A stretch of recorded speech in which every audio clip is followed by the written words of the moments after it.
that Jesus Christ is Lord, is Lord, is Lord. Amen. He has risen from the dead. He is Lord. Every knee shall bow, every tongue confess that Jesus Christ is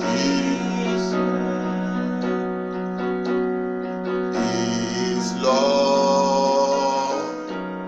He is Lord. Amen. He has risen from the dead.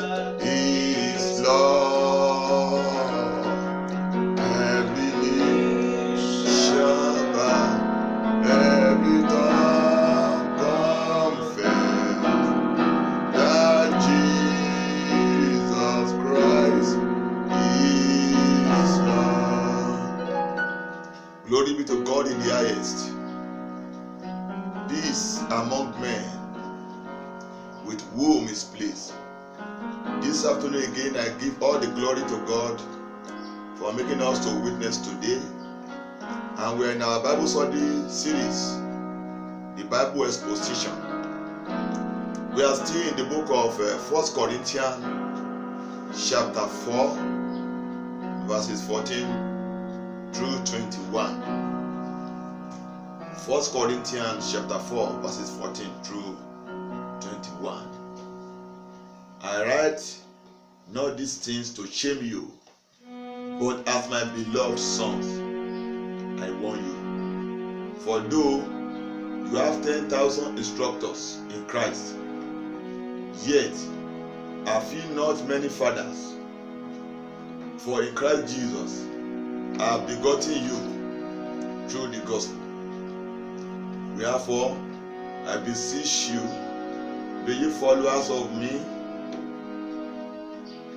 For this cause I have sent unto you Timotheus, who is my beloved son, and faithful in the Lord, who shall bring you into remembrance of my ways, which be in Christ, as I teach everywhere in every church. Now some are puffed up as though I will not come to you, but I will come to you shortly.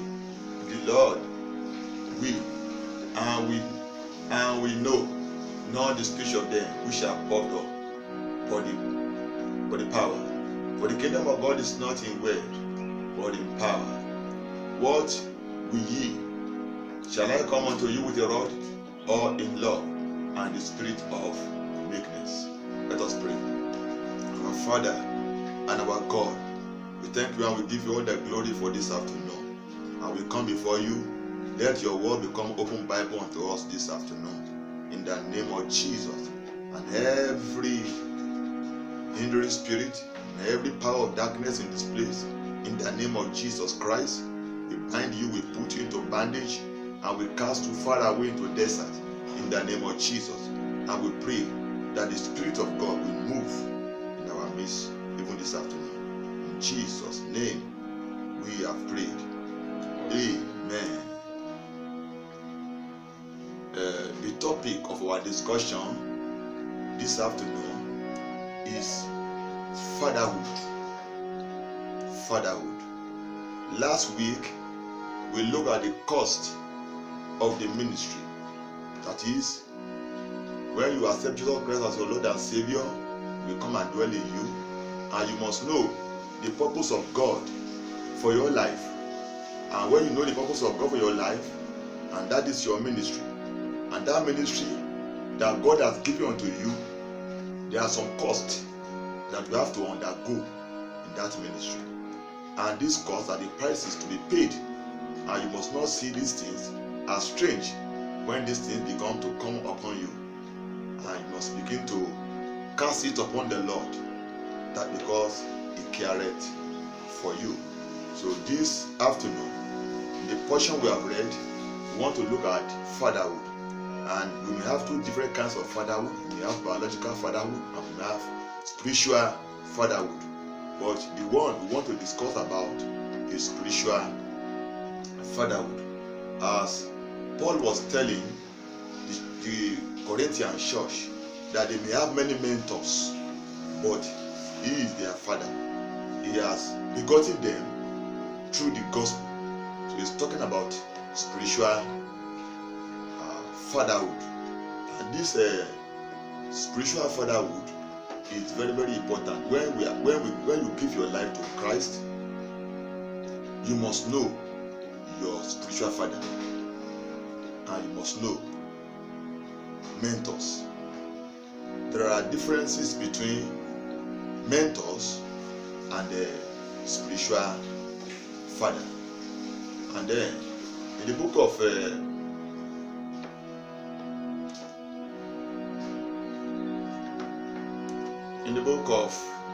Exodus chapter 20 verse 12, the word of God says, honor thy father and thy mother, that thy days may be long upon the land which the Lord thy God giveth thee.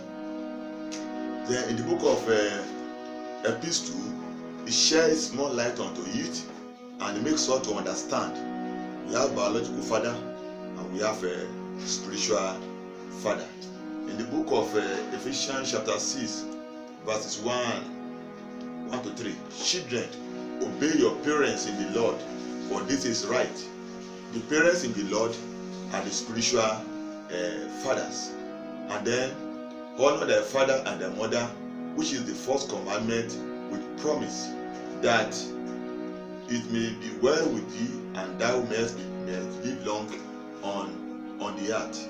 It is the will of God for us to know our fathers and to honor them and to obey them.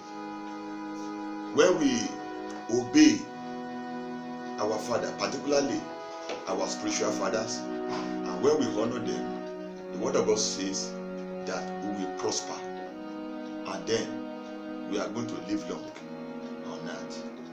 A lot of young Christians today, particularly ministers, they are dying untimely. Why? Because many of them, they don't value and they don't even know the significance of spiritual fathers. You see a lot of them, they begin to abuse their fathers. We have spiritual fathers and we have fathers in faith. They begin to abuse their spiritual fathers and begin to call them printed names and begin to talk ill about them. And you see many of them, they die untimely. And you see many of them, they don't prosper, because the anointing that you despise can never fight for you. So when you know the importance of your fathers and you honor them, when you honor your father and you know, then you begin to fly. You will not trek, you will not walk, you begin to fly. And that is what the Bible is saying, that when we honor our fathers, then it will be well with us. You see some people they are in some denominations, and in that denominations, their authority, the people in the authority, they give them instructions, they will not carry it out. They begin to abuse them. You see a lot of them, they die premature, they don't fulfill their days because they don't honor their fathers. And the book of Malachi chapter 4 verse 6, and it shall turn the heart of the fathers to the children, and the heart of the children to their fathers, lest I come and smite the heart with a curse. So it is you must know your father, because we have different types of trees. Mango tree is different from cashew tree, and cashew tree is different from orange tree. You must know where you belong. There are differences between mentors and spiritual fathers. Your spiritual father is not to begin to trouble them, to begin to give you financial assistance. That is not the purpose of a spiritual father. The purpose of spiritual father is that you honor them, give them your first fruit, you give them money, and then you receive what you need from them is blessing. They give you blessing. And if you are facing with some difficulties, you can go to them and they will help you. They will give you advice, and they will pray for you to overcome all those difficulties. We have a lot of vagabonds today who don't have fathers, and that is why we have many problems in the household of God today. And when we look at the Bible very clearly, we know that anybody who is being tutored by a father is going to become great in future. We could see Joshua and Moses. Moses was the spiritual father of Joshua. Joshua was under the tutelage of Moses, and Joshua, he rose up to become a great man because he was under the control of a father. And equally, you could see some other people. Will see Elisha is a son of Elijah, and then at the end of the day, he got a double portion of the anointing of his father. But Gehazi never saw Elisha as his father, his father. He just saw him as a master, not as a father. So that is why he never succeeded.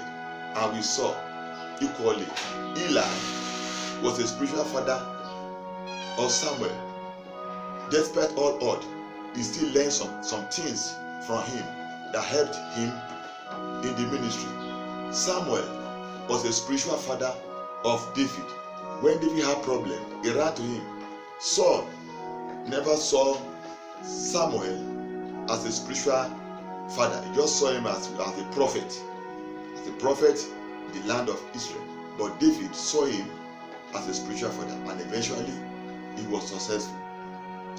And then we saw some people in the Bible that never regarded any spiritual father. They didn't end well. Gehazi never ended well. Samson didn't have any spiritual father.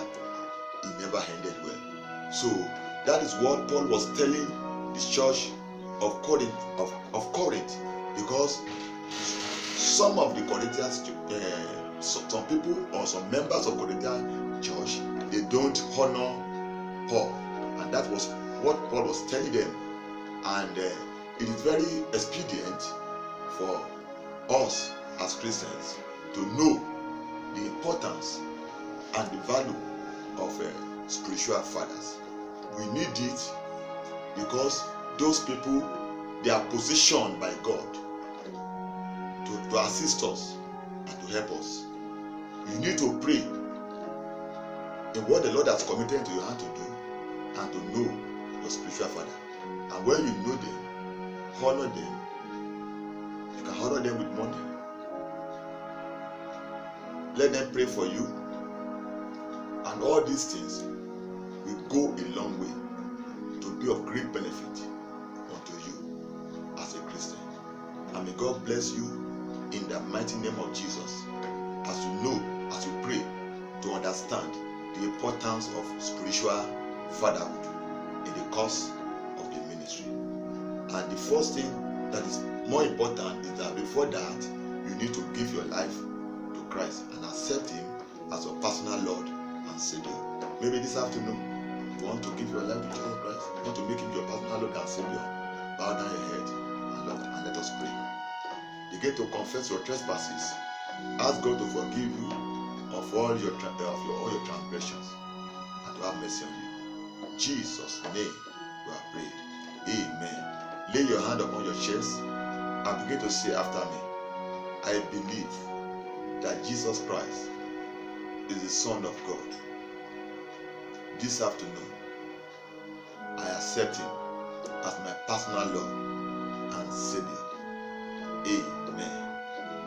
Father, in the name of Jesus, as many as have accepted you as their Lord and Savior today, accept them and deliver them from their sin. In the name of Jesus. Jesus' mighty name, we have prayed. Amen. Maybe you are sick. You can lay your hand upon your affected part. In the mighty name of Jesus Christ, I pronounce by the stripe of Jesus that every ailment and every disease and every infirmity where you have laid your hand upon, they are destroyed by the stripes of Jesus. In the mighty name of Jesus, you are set free from every work of darkness. You are set free from every work of Satan. In the mighty name of Jesus, you are made whole in your spirit. You are made whole in your body, in your soul. You are cleansed in your blood. And every demon afflicting you, I command them to loose their hold in your life and to come out of your body and never to come back again. In the name of Jesus, you are free and you are made whole. Thank you, Father, because the prayer is answered. In Jesus' mighty name, we are prayed. Amen. Maybe you want to give your testimony for what the Lord has done for you. You can do this in our Facebook page. And until next week, we will meet again in our next episode. Bye bye and God bless you. Amen.